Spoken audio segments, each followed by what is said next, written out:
not doing something with an end goal or a desire for it to become something else, doing it for the sake of life, for the sake of breath, for the sake of compulsion, because there is no other option, there's no plan B. There is only, I am alive and my heart is beating, and there's air in my lungs, and I must create.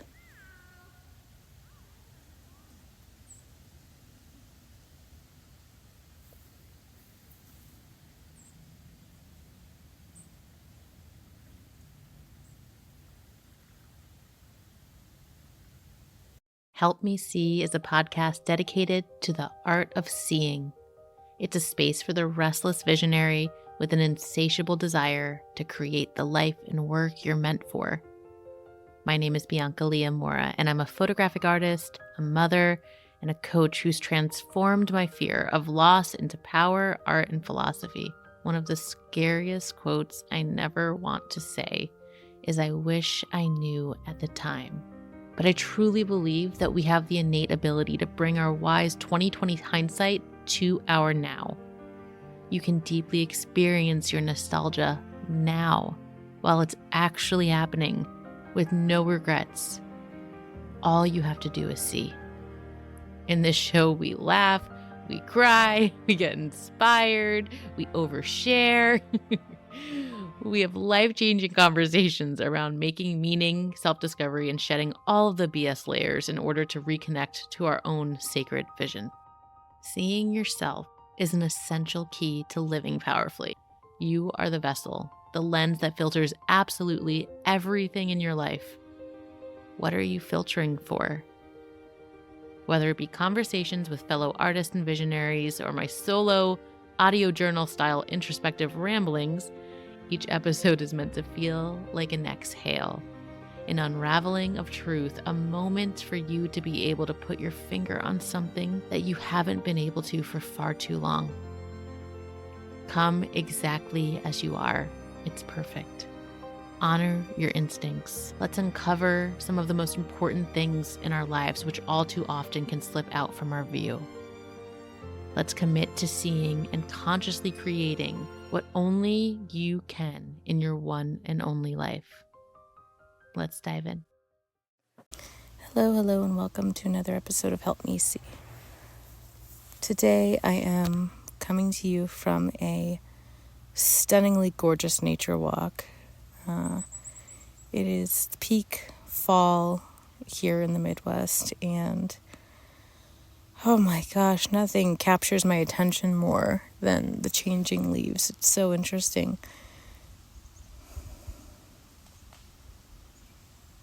It feels heavenly.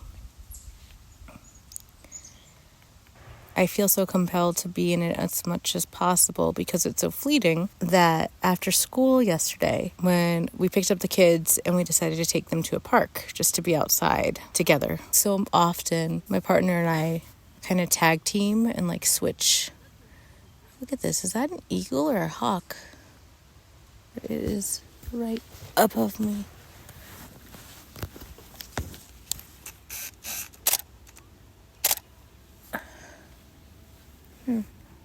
I wonder if I'll be able to zoom in and decipher. I swear every time I put my camera out of my arm's reach, something happens. Okay.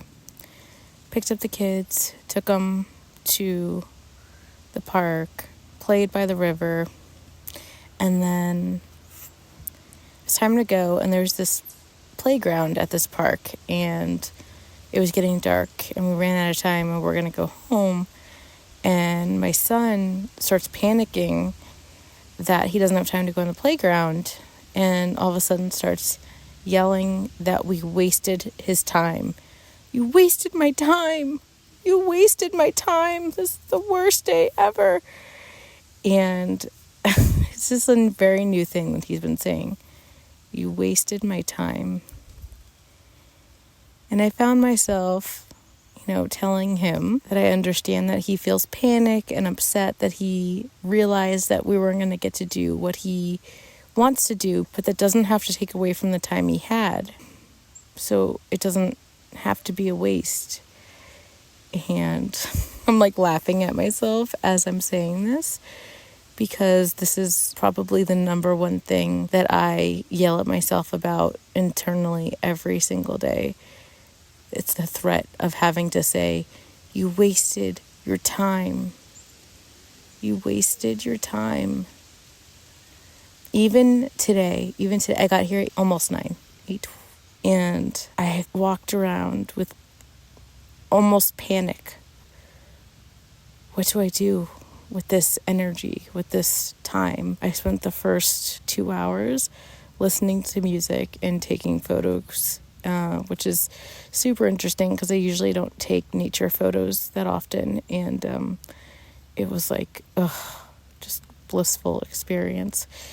And then I listened to some meditations, and then I started reading.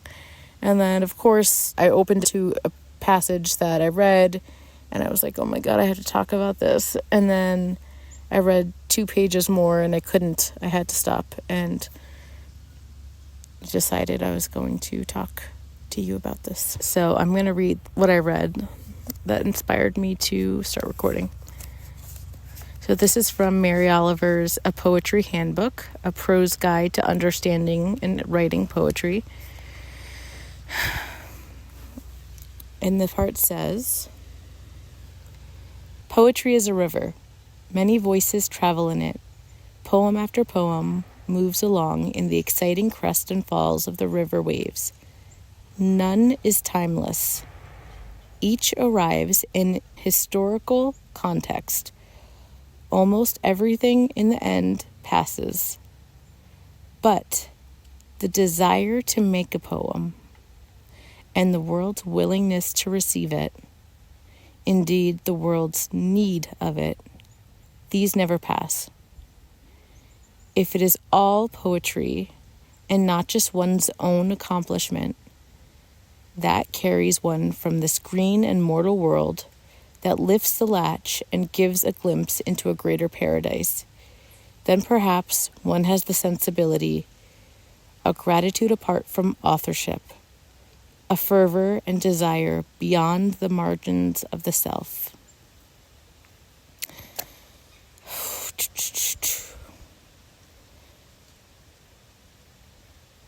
None is timeless, but the desire to make a poem and the willingness to receive it, these never pass. So this struck me. The desire to make a poem and the desire to be touched by a poem. Right before I started reading, I was listening to a meditation on desireless action.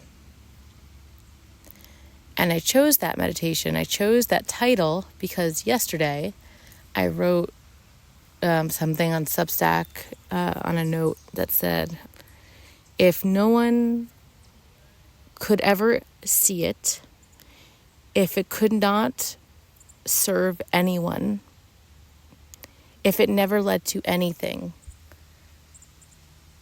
if my body's need for oxygen was replaced with the need to create and be with only what sustains my spirit in order to stay alive, what would I be doing right this minute?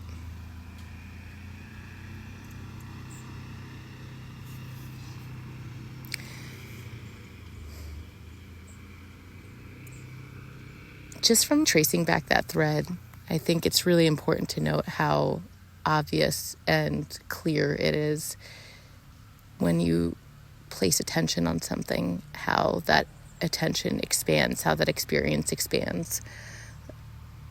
I was thinking about that. I wrote that. I chose a meditation based on that title because I was more aware of that than today. As I'm reading that passage, I come across that and link it. When when you give yourself the space and time to meander on what actually interests you, it opens. It just comes.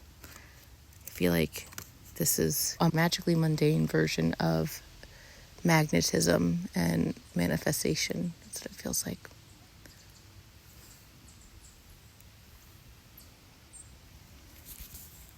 So what came to me after I read that was that we don't have to vilify desire.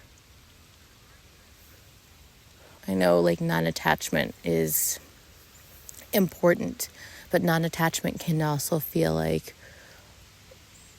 we have to be non-human and just completely okay with whatever happens and not strive for anything specific. And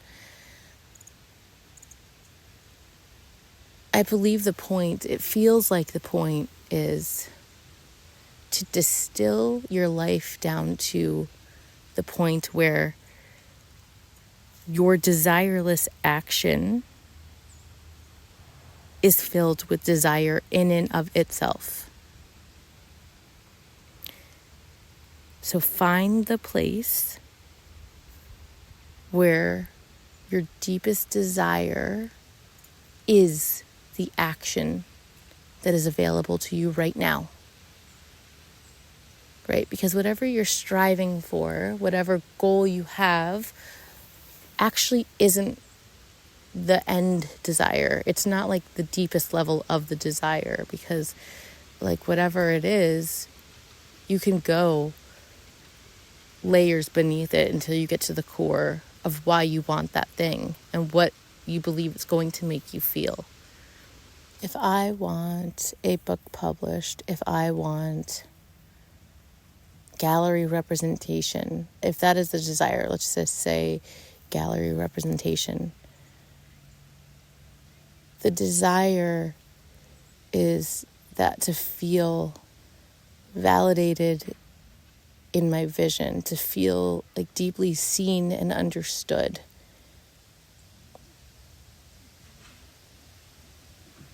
And I can give that to myself. What action can I take right now that is seeing and understanding myself? It's creating art, it's journaling, it's making a picture.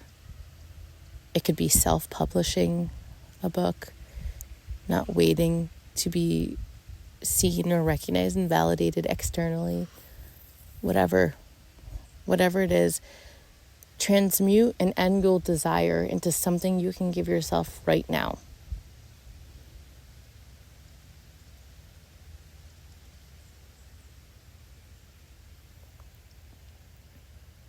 As I always say, the picture, although the most precious thing in the world, it doesn't matter.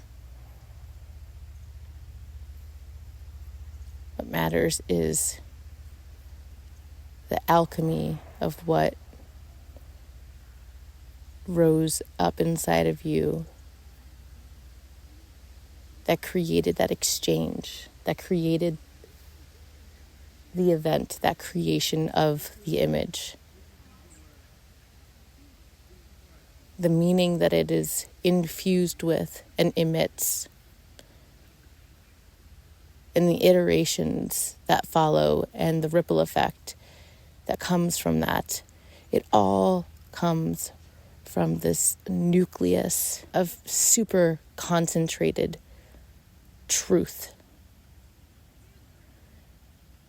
Not doing something with an end goal or a desire for it to become something else, doing it for the sake of life, for the sake of breath, for the sake of compulsion, because there is no other option, there's no plan B. There is only, I am alive and my heart is beating, and there's air in my lungs, and I must create.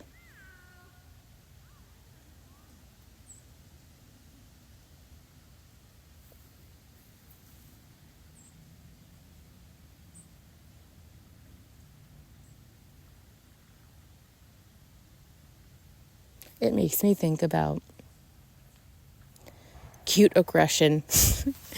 My neighbor's grandchild was over the other day, and this baby smiled at me, and the noises that came out of my body were horrifying. I just like couldn't even deal with the smile of this child, and there are no words. The innocence, the purity, the joy, the love,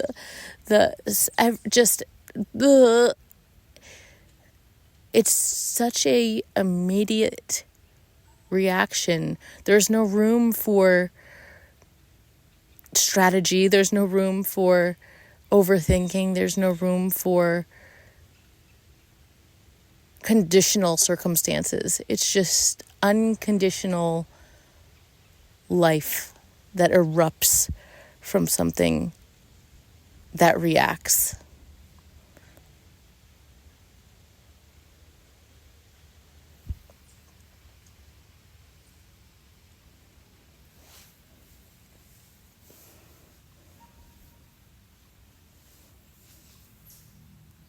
Desireless action.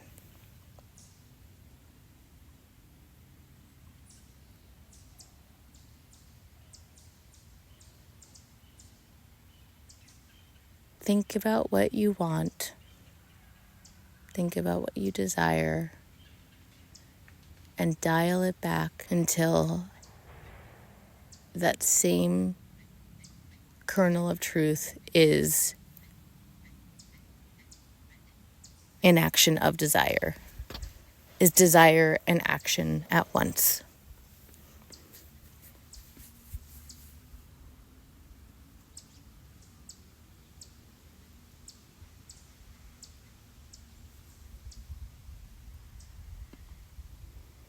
If we harness our actions into pure desire, then we don't withhold that feeling and that craving until we achieve a thing. We feel it all along. We live our life the whole time. We don't hold our breath until we get to the thing. And holding your breath is going to make it a fuck ton of a lot harder to get to the thing.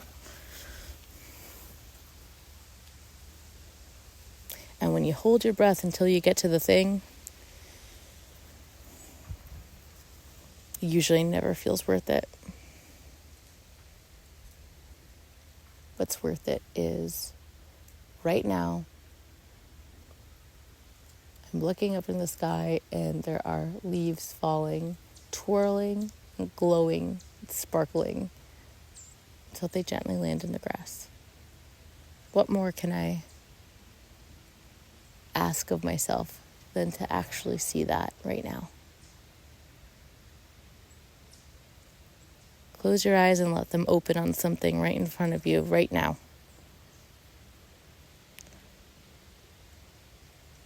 And think about how that is a gift, and think about how that fulfills a desire that you already have. Okay, that is what I have for you today. I hope you are having a beautiful week. If you'd like to connect over on Substack, you could find this episode in written form alongside of photographs that I pair with it from my archive. Alrighty, I'm going to pack up, go home, eat some lunch, and pick up the kiddos. That is what I have for you today. I hope you have a beautiful rest of your week, and I will catch you next time. This has been an Awkward Sage production.